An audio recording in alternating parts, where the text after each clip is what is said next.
Hello दोस्तों, स्वागत है आपका मेरे यूट्यूब चैनल ऑल एग्ज़ाम जी के पॉइंट पर। और आज का इम्पोर्टेंट जो टेस्ट सीरीज है 55वें नंबर की है, जिसमें आपको हिंदी, रीजनिंग, कंप्यूटर और उत्तराखंड ऑल ओवर जी के क्वेश्चन मिलते हैं। यूके पीसीएस पर आधारित ये प्रैक्टिस सेट है, तो वीडियो को जल्दी जल्दी शेयर कर दीजिए भाई। लाइव क्लास है आपकी, डेली आपको 50 क्वेश्चन मिलते हैं, तो जल्दी जल्दी वीडियो को शेयर कर दीजिए भाई सभी अपने दोस्तों में। तो स्टार्ट करते हैं भाई आज की वीडियो। इम्पोर्टेंट क्वेश्चन होने वाले हैं आज सारे। देखिए, पहला क्वेश्चन है, किसे मंदिरों का शहर कहा जाता है? वेरी वेरी इंपॉर्टेंट क्वेश्चन है भाई। किसे मंदिरों का शहर कहा जाता है? ए ऑप्शन है बातापी, बीजापुर के निकट। बी ऑप्शन है मानिककर, वर्तमान में सोलापुर के निकट। सी ऑप्शन है कांची, तमिलनाडु के कांचीपुरम। और डी ऑप्शन है ऐहोल, वर्तमान में कर्नाटक राज्य जिले के बागलकोट। बताइए जल्दी भाई, किसे मंदिरों का शहर कहा जाता है? जल्दी जल्दी बताइए, जल्दी बताइए भाई, इतना समय नहीं है। तो देखिए, मंदिरों का जो शहर कहा जाता है वो किसे कहा जाता है? इस जिसका डी है वो सही है भाई, ठीक है। ऐहोल को क्या कहा जाता है? मंदिरों का शहर के नाम से जाना जाता है। अगर आपसे मालूम किया जाता कि 1000 मंदिरों का शहर या क्या जाता 1000 मंदिरों का नगर, तो वो कौन सा था? कांची हो जाता भाई, ठीक है। लेकिन यहाँ पर क्या है, क्वेश्चन था खाली मंदिरों का शहर किसे कहा जाता है, तो ऐहोल को कहा जाता है, जो वर्तमान में कर्नाटक में है, ठीक है। डी वाला आंसर इसका सही है। इंपॉर्टेंट क्वेश्चन है। नेक्स्ट क्वेश्चन, राष्ट्रकूट वंश के शासकों ने एलोरा एवं एलिफेंटा गुहा मंदिरों का निर्माण कराया था। यह किस राज्य में स्थित हैं? वेरी वेरी इंपॉर्टेंट क्वेश्चन है भाई, ठीक है, एग्जाम में मिलेगा।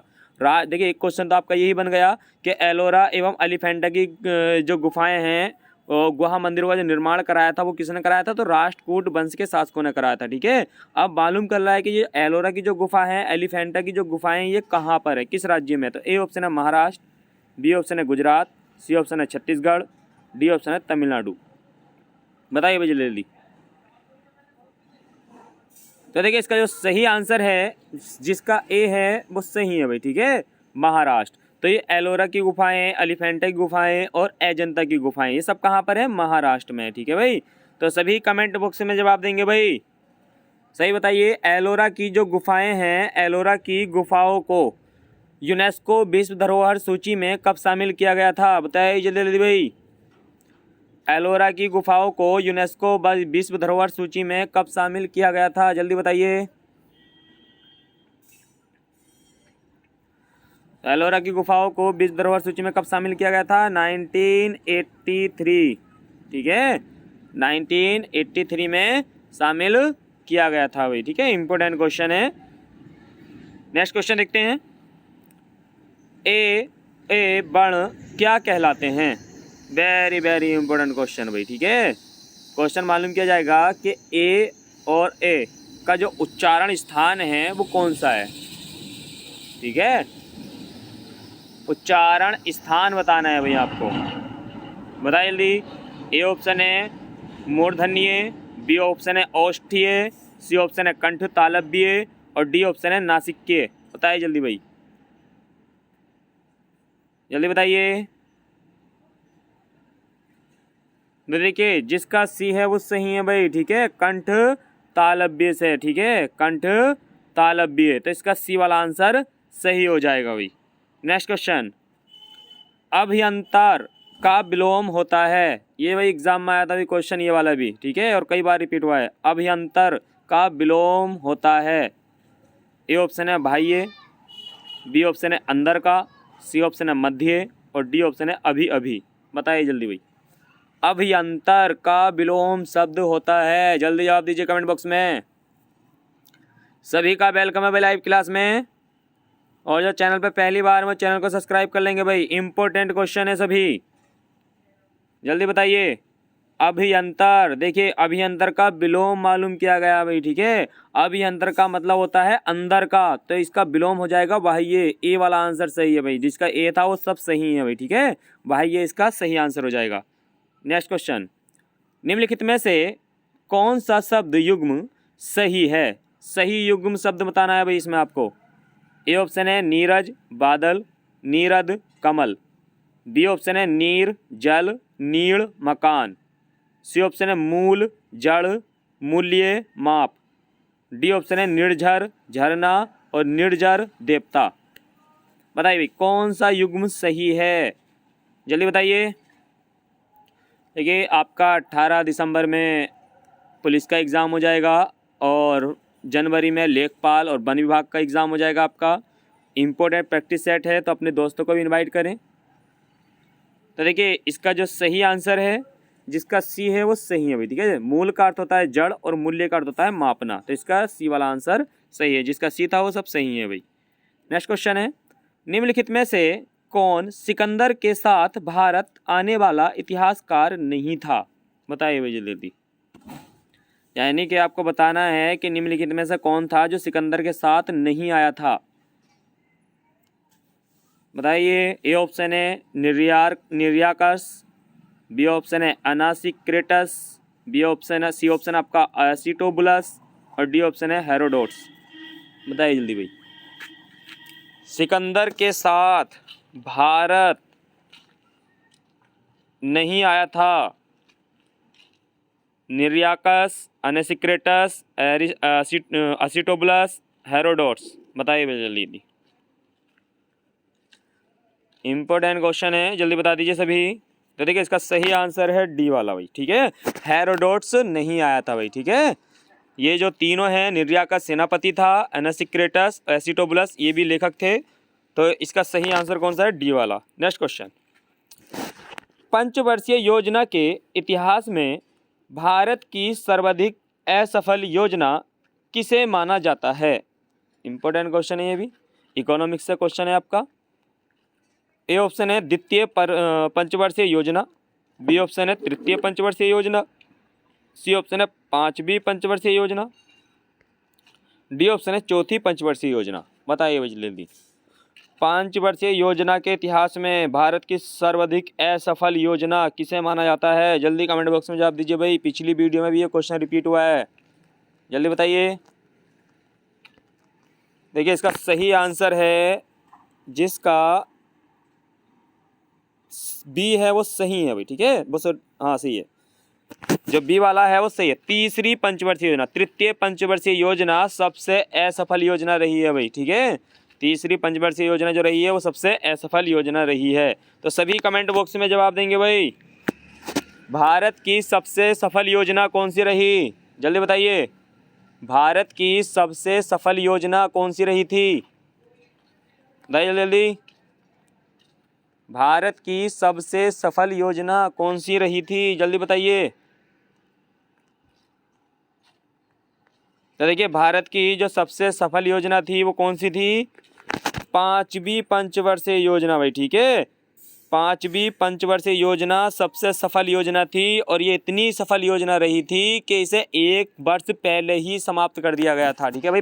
पंचवर्षीय योजना 5 साल के लिए होती थी, लेकिन पांचवी पंचवर्षीय योजना को 1 साल पहले ही बंद कर दिया गया था। तो क्वेश्चन एग्जाम में आता है कि कौन सी पंचवर्षीय योजना है जिसे निर्धारित समय से 1 वर्ष पहले ही समाप्त कर दिया गया था? तो कौन सी थी? पांचवी पंचवर्षीय योजना। सभी कमेंट बॉक्स में जवाब देंगे। योजना आयोग का गठन कब किया गया था? जल्दी बताइए। योजना आयोग का गठन कब किया गया था भाई? जल्दी बताइए। तो योजना आयोग का गठन कब किया गया? 1950 में किया गया भाई, ठीक है। योजना आयोग का गठन कब किया गया है? 1950 में किया गया है, ठीक। नेक्स्ट क्वेश्चन देखते हैं। राष्ट्रकूट वंश का संस्थापक कौन था? ए ऑप्शन है कृष्ण प्रथम, बी ऑप्शन है ध्रुव, सी ऑप्शन है अमोघवर्ष, और डी ऑप्शन है दंती दुर्ग। बताइए जल्दी भाई। राष्ट्रकूट वंश का संस्थापक कौन था? जल्दी बताइए। तो देखिए राष्ट्रकूट वंश का संस्थापक कौन था? जल्दी कमेंट बॉक्स में जवाब दीजिए सभी, जल्दी जवाब दीजिए भाई। तो राष्ट्रकूट वंश का जो संस्थापक था वो कौन था? जिसका डी है वो सही है भाई, ठीक है। दंती दुर्ग, ठीक है। दंती दुर्ग। देखिए दंती दुर्ग ने क्या किया था? रवि कीर्ति द्वितीय को पराजित किया था। देखिए जो दंती दुर्ग है, दंती दुर्ग ने ही राष्ट्रकूट वंश की स्थापना की थी। इंपॉर्टेंट क्वेश्चन रहेगा भाई, ठीक है। नेक्स्ट क्वेश्चन देखते हैं। मातृणाम का संधि विच्छेद है, बताइए भाई, संधि आ गई भाई, जल्दी बताइए। मातृणाम का संधि विच्छेद है, बताइए जल्दी। ए ऑप्शन है मात प्लस ऋणाम, बी ऑप्शन है मातृ प्लस ऋणाम, सी ऑप्शन है मात प्लस ऋणाम और डी ऑप्शन है मातर इणामर। बताइए जल्दी भाई।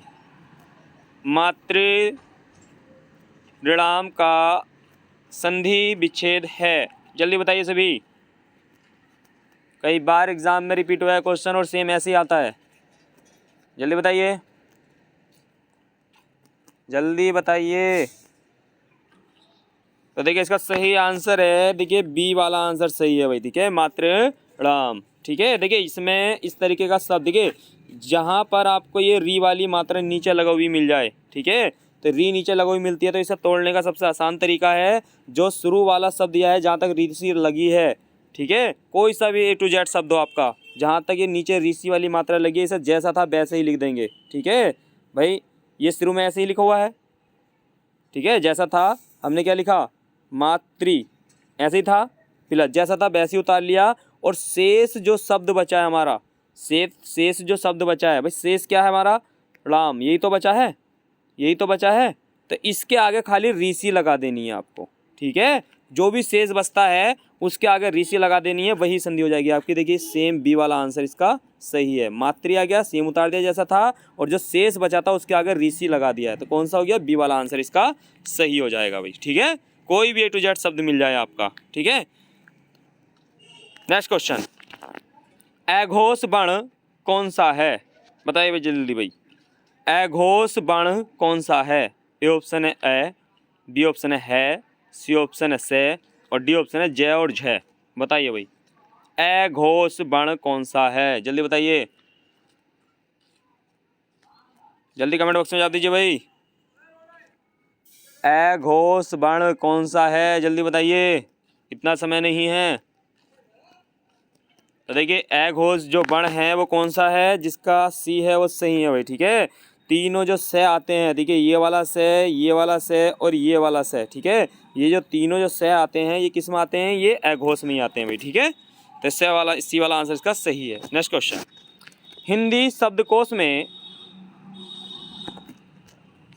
हिंदी शब्दकोश के क्षय का क्रम किस वर्ण के बाद आता है, और UKPCS इस एग्ज़ाम, देखिए ये जो क्वेश्चन है इसे कई बार एग्जाम में मालूम कर चुका है, ठीक है। हिंदी शब्दकोश के क्षय का क्रम किस वर्ण के बाद आता है, ए ऑप्शन है क्षय, बी ऑप्शन है त्रय, सी ऑप्शन है ज्ञ और डी ऑप्शन है कै। बताइए जल्दी भाई, जल्दी बताइए। हिंदी शब्दकोश के क्षय का क्रम किस वर्ण के बाद आता है, जल्दी बताइए। तो देखिए कै जो है हमारा संयुक्त वर्ण है, यानी कि कै हलंत लगेगा कै पे प्लस से, ये इससे मिलकर बना है भाई, ठीक है, कै प्लस से मिलकर बना है, तो कै का जो क्रम आता है किस वर्ण के बाद आता है, डी वाला आंसर सही है, कै के बाद आता है भाई, ठीक है। नेक्स्ट क्वेश्चन, कै गे जय फे ध्वनियाँ किसकी हैं, बताइए भाई जल्दी। कै गे जय फे जो ध्वनियाँ हैं वो किसकी हैं, ए ऑप्शन है दक्षिणी भाषाओं की, बी ऑप्शन है अरबी फारसी की, सी ऑप्शन है संस्कृत की और डी ऑप्शन है अंग्रेजी की। बताइए जल्दी भाई, कै गे जय फे ध्वनियाँ किसकी हैं, जल्दी जल्दी बताइए, इतना समय नहीं है, जल्दी जवाब दीजिए भाई। देखिए वीडियो को अभी तक जिसने शेयर नहीं किया अपने दोस्तों को व्हाट्सएप पर, फेसबुक पर शेयर कर दीजिए भाई सभी, और जो चैनल पर पहली बार है वो चैनल को सब्सक्राइब कर लेंगे। आपका एग्ज़ाम जब तक नहीं हो रहा है, प्रैक्टिस सेट जब तक चल रहा है, एग्ज़ाम के बाद प्रैक्टिस सेट नहीं चलेगा, तो अपने दोस्तों को भी इनवाइट करें इस पर। तो देखिए इसका सही आंसर है, देखिए कै गे जय और फे जो ध्वनियाँ हैं ये अरबी फारसी की होती हैं भाई, ठीक है। तो ये जो शब्द है देखिए फे पे बिंदी लगी है यहाँ पर, कभी कभी जय पे ही बिंदी लगा हुई आती है, गे पे भी बिंदी लगा हुई आती है, कै पे भी आ जाती है, और बिंदी भी नहीं है तो फिर भी हमारा किस पे आती है, अरबी फारसी की ध्वनियाँ आती हैं। नेक्स्ट क्वेश्चन, निम्न में से अल्प प्राण वर्ण कौन से हैं, अल्प प्राण बताना है भाई। निम्न में से अल्प प्राण बाण कौन से हैं? जल्दी बताइए। इनमें से अल्प प्राण बाण कौन से हैं? ए ऑप्शन है कै और गे, बी ऑप्शन है थे और धै, सी ऑप्शन है फै और भै, और डी ऑप्शन है ए और आ। बताइए जल्दी भाई। इनमें से अल्पप्राण बाण कौन से हैं? देखिए दो होते हैं ये। देखिए एक होता है अल्पप्राण, एक होता है महाप्राण। ठीक है, एक होता है अल्पप्राण, एक होता है महाप्राण। तो आपको बताना है कि अल्पप्राण बाण कौन सा है। अल्पप्राण बताना है अभी, जल्दी बताइए, जल्दी बताइए भाई। देखिए जैसे बण होते हैं कि बण में जो 5 शब्द होते हैं, जैसे कि कै वर्ग है, कै वर्ग में देखिए कै,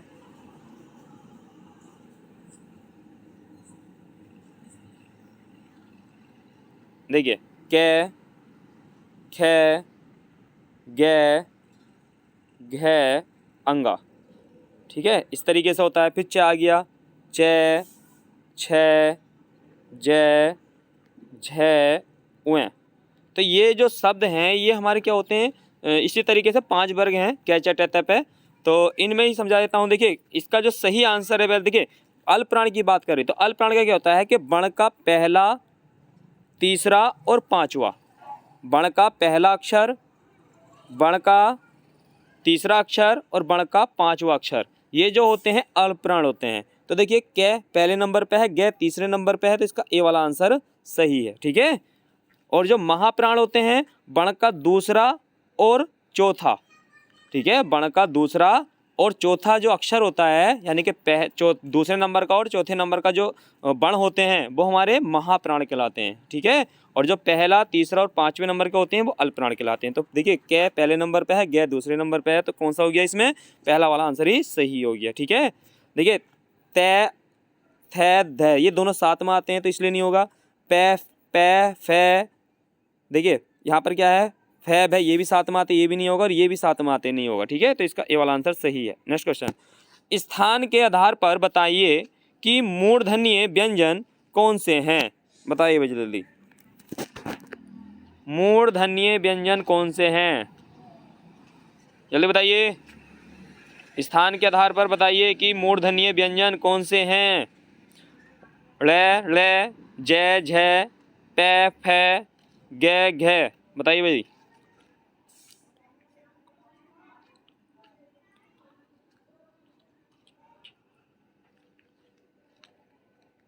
बताइए भाई मूर्धन्य व्यंजन कौन से हैं? देखिए मूर्धन्य व्यंजन उन व्यंजनों को कहा जाता है जिनका उच्चारण करते समय हमारी जीभ मुड़ती है। ठीक है, हम जिस ऐसे वर्ण जिनका हम उच्चारण करें, जिनको हम बोलते हैं तो बोलने में हमारी जीभ जो है मुड़ती है, तो वो कौन से वर्ण कहलाते हैं? मूर्धन्य वर्ण कहलाते हैं। तो ऐसा कौन सा? ळ और ळ। ठीक है, इसको हम बोलेंगे तो हमारी जीभ मुड़ती है, तो इसका ए वाला आंसर सही है। ठीक है, नेक्स्ट क्वेश्चन, घरेलू एलपीजी की लीकेज ज्ञात करने के लिए उसमें मिलाते हैं। बताइए भाई जल्दी, इम्पोर्टेंट क्वेश्चन है भाई, कई बार रिपीट हुआ है क्वेश्चन ये। बताइए जल्दी जल्दी, घरेलू एलपीजी की लीकेज ज्ञात करने के लिए उसमें मिलाते हैं। ए ऑप्शन है मिथाइल मरकैप्टन, बी ऑप्शन है इथाइल मरकैप्टन, सी ऑप्शन है प्रोपाइल मरकैप्टन, और डी ऑप्शन है ब्यूटाइल मरकैप्टन। बताइए जल्दी जल्दी, जल्दी बताइए। तो देखिए जल्दी बताइए इसका जवाब। तो देखिए इसका जो सही आंसर है बी वाला आंसर सही हो जाएगा भाई, इथाइल मरकैप्टन। ठीक है, बी वाला आंसर सही है। नेक्स्ट क्वेश्चन, उत्तराखंड राज्य का राज्य खेल है। बताइए भाई जल्दी जल्दी, उत्तराखंड राज्य का राज्य खेल है। ए ऑप्शन है क्रिकेट, बी ऑप्शन है फुटबॉल, सी ऑप्शन है बैडमिंटन, और डी ऑप्शन है हॉकी। बताइए जल्दी भाई, उत्तराखंड राज्य का राज्य खेल कौन सा है? जल्दी बताइए। और यूकेपीसीएस में आपका एग्ज़ाम जो होने जा रहा है इसमें क्वेश्चन रखा हुआ मिलेगा। ठीक है, बताइए जल्दी, उत्तराखंड राज्य का राज्य खेल क्या है? जल्दी बताइए, क्रिकेट, फुटबॉल, बैडमिंटन, हॉकी। बताइए जल्दी जल्दी, बताइए जल्दी जल्दी। तो उत्तराखंड राज्य का राज्य खेल क्या होगा? जल्दी बताइए। तो देखिए इसका जो सही आंसर है, जिसका बी है वो सही है भाई, फुटबॉल। ठीक है, उत्तराखंड राज्य का राज्य खेल क्या है भाई, फुटबॉल है। ठीक है, देखिए हॉकी भारत का है। ठीक है, हॉकी क्या है, भारत का है। ठीक है, फुटबॉल क्या है, उत्तराखंड का है। नेक्स्ट क्वेश्चन, उत्तराखंड में केंद्रीय विश्वविद्यालय स्थित है, बताइए जल्दी भाई। उत्तराखंड में केंद्रीय विश्वविद्यालय स्थित है। ए ऑप्शन है श्रीनगर, बी ऑप्शन है चमोली, सी ऑप्शन है पिथौरागढ़, डी ऑप्शन है बागेश्वर। बताइए जल्दी भाई। उत्तराखंड में केंद्रीय विश्वविद्यालय स्थित है। ए ऑप्शन है श्रीनगर, बी ऑप्शन है चमोली, सी ऑप्शन है पिथौरागढ़, डी ऑप्शन है बागेश्वर। जल्दी बताइए, जल्दी बताइए सभी। तो देखिए इसका जो सही आंसर है, देखिए हेमवती नंदन बहुगुणा गढ़वाल विश्वविद्यालय को ही केंद्रीय विश्वविद्यालय का दर्जा दिया गया है, जो श्रीनगर में, पौड़ी, ठीक है, श्रीनगर में स्थित है। नेक्स्ट क्वेश्चन, जीते रहो, दीर्घ आयु हो, चिरंजीवी किस प्रकार के शब्द हैं, बताइए भाई जल्दी जल्दी। जीते रहो, दीर्घायु हो, चिरंजीवी किस प्रकार के शब्द हैं। ए ऑप्शन है आशीर्वाद बोधक, बी ऑप्शन है विस्मय बोधक, सी ऑप्शन है हर्ष बोधक, और डी ऑप्शन है इनमें से कोई नहीं। बताइए जल्दी भाई। जीते रहो, दीर्घायु हो, चिरंजीवी किस प्रकार के शब्द हैं, जल्दी बताइए, जल्दी बताइए भाई। आशीर्वाद बोधक, विस्मयादि बोधक, हर्ष बोधक। तो देखिए इसका सही आंसर है, जिसका ए है वो सही है भाई, आशीर्वाद बोधक हैं। ठीक है, देखिए यहाँ पर जो मालूम किया गया है, जीते रहो, दीर्घायु हो, चिरंजीवी किस प्रकार के शब्द बूझ रहा है भाई। ठीक है, ये जो चिन्ह है वो चिन्ह मालूम नहीं कर रहा है। ठीक है, अगर वो मालूम करता कि जीते रहो, दीर्घायु हो, चिरंजीवी हो, इसमें किस चिन्ह का प्रयोग किया गया, तब विस्मय बोधक चिन्ह का आ जाता। ठीक है, लेकिन यहाँ पर ए वाला आंसर सही है। नेक्स्ट क्वेश्चन, उत्तराखंड की द्वितीय आधिकारिक भाषा है, बताइए भाई जल्दी। उत्तराखंड की द्वितीय आधिकारिक भाषा है। ए ऑप्शन है गढ़वाली, बी ऑप्शन है संस्कृत, सी ऑप्शन है अंग्रेजी, और डी ऑप्शन है उर्दू। बताइए जल्दी भाई। उत्तराखंड की द्वितीय आधिकारिक भाषा है गढ़वाली, संस्कृत, अंग्रेजी, उर्दू। जल्दी बताइए, जल्दी बताइए भाई सभी। तो देखिए उत्तराखंड की जो द्वितीय आधिकारिक भाषा है वो कौन सी है, तो देखिए जिसका बी आंसर है इसका भाई। ठीक है, जिसका बी है वो सही है, संस्कृत। 2010 से, कब से, 2010 से उत्तराखंड की दूसरी जो राज्य भाषा है वो कौन सी है, संस्कृत, और पहली कौन सी है, हिंदी। नेक्स्ट क्वेश्चन, पुष्पावती नदी का संबंध है राजाजी पार्क से, बी ऑप्शन है गंगोत्री पार्क से, सी ऑप्शन है फूलों की घाटी से, और डी ऑप्शन है इनमें से कोई नहीं। बताइए भाई जल्दी जल्दी। पुष्पावती नदी का संबंध है, ए ऑप्शन है राजाजी पार्क से, बी ऑप्शन है गंगोत्री पार्क से, डी ऑप्शन है, सी ऑप्शन है फूलों की घाटी से, और डी ऑप्शन है इनमें से कोई नहीं। जल्दी बता दीजिए भाई सभी। पुष्पावती नदी का संबंध है, जल्दी बताइए सभी। तो देखिए पुष्पावती नदी का संबंध किससे है, देखिए एक क्वेश्चन या तो इस तरीके से आएगा कि पुष्पा नदी का संबंध है, या फिर क्वेश्चन आएगा कि पुष्पावती नदी किस राष्ट्रीय उद्यान से होकर गुजरती है, तो सी वाला आंसर सही है। देखिए पुष्पावती, अब फूल वाली अगर नदी है, पुष्प किसे बोलते हैं, फूल, तो फूल वाली अगर नदी है तो फूलों से होकर गुजरेगी ना, तो फूलों की घाटी से। नेक्स्ट क्वेश्चन, अभ्रक का अत्यधिक उत्पादक देश कौन सा है, बताइए भाई जल्दी। कौन सा देश है, देखिए विश्व की बात चल रही है भाई ये, कि विश्व में कौन सा देश है जहां पर सबसे ज़्यादा अभ्रक का उत्पादन होता है। ए ऑप्शन है पाकिस्तान, बी ऑप्शन है भारत, सी ऑप्शन है नेपाल, और डी ऑप्शन है श्रीलंका। बताइए जल्दी भाई। अभ्रक का अधिकतम उत्पादन देश कौन सा है, अभ्रक मतलब कच्चा लोहा। ठीक है, बताइए जल्दी जल्दी। तो देखिए अभ्रक में जो प्रथम स्थान है देश में, वो सॉरी विश्व में, वो किसका है, भारत का। बी वाला आंसर इसका सही है, जिसका बी है वो सब सही है भाई। ठीक है, जिसका बी है वो सही है भाई। नेक्स्ट क्वेश्चन, 1 हेक्टेयर बराबर होता है, जल्दी बताइए भाई। जिसके पास ज़मीन है भाई बताइए जल्दी। 1 हेक्टेयर बराबर होता है 10,000 वर्ग मीटर, 100 वर्ग मीटर, 10 वर्ग मीटर, 1 लाख वर्ग मीटर। बताइए जल्दी जल्दी बताइए। 1 हेक्टेयर बराबर होता है, ये यूके पीसीएस में ही क्वेश्चन आया था अभी एग्जाम में। बताइए जल्दी, 1 हेक्टेयर बराबर होता है। तो देखिए 1 हेक्टेयर बराबर होता है कितने के, जिसका ए आंसर है वो सही है भाई, ठीक है। 10,000 वर्ग मीटर के बराबर होता है 1 हेक्टेयर, ठीक है। सभी कमेंट बॉक्स में जवाब देंगे भाई। उत्तराखंड में भूमि मापन की इकाई है, जल्दी बताइए। उत्तराखंड में भूमि मापने की इकाई है, जल्दी कमेंट बॉक्स में जवाब दीजिए। तो भूमि मापने की इकाई क्या है उत्तराखंड में? नाली और मुट्ठी, ठीक है। नाली और मुट्ठी भूमि मापने की इकाई है उत्तराखंड में। नेक्स्ट क्वेश्चन, पवन चक्की का प्रयोग होता है। बताइए भाई जल्दी जल्दी, पवन चक्की का प्रयोग होता है। ए ऑप्शन है पानी को पंप करने के लिए, बी ऑप्शन है बिजली पैदा करने के लिए, सी ऑप्शन है दोनों ए और बी, और डी ऑप्शन है इनमें से कोई नहीं। बताइए भाई जल्दी जल्दी, बहुत ही आसान क्वेश्चन। पवन चक्की का प्रयोग होता है पानी को पंप करने के लिए, बिजली पैदा करने के लिए, ए और बी दोनों, या इनमें से कोई नहीं। जल्दी बता दीजिए भाई सभी। देखिए इसका जो सही आंसर है, जिसका सी है वो सही है भाई, ए और बी दोनों, ठीक है। पानी को पंप करने में भी प्रयोग होता है और बिजली पैदा करने में भी। नेक्स्ट क्वेश्चन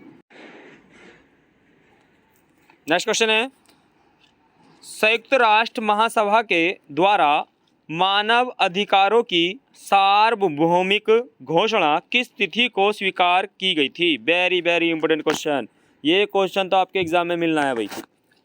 संयुक्त राष्ट्र महासभा के द्वारा मानव अधिकारों की सार्वभौमिक घोषणा किस तिथि को स्वीकार की गई? ए ऑप्शन है 15 अगस्त 1947, बी ऑप्शन है 16 नवंबर 1948, सी ऑप्शन आपका 10 दिसंबर 1948, और डी ऑप्शन है 26 जनवरी 1950। वेरी वेरी इंपॉर्टेंट क्वेश्चन है, स्क्रीनशॉट ले लेना, कॉपी में ऐड कर लेना इसको। बताइए जल्दी, संयुक्त राष्ट्र महासभा के द्वारा मानवाधिकारों की सार्वभौमिक घोषणा किस तिथि को स्वीकार की गई थी? जल्दी बताइए, जल्दी बताइए भाई सभी। देखिए इसका जो सही आंसर है, देखिए बहुत ही आसान है।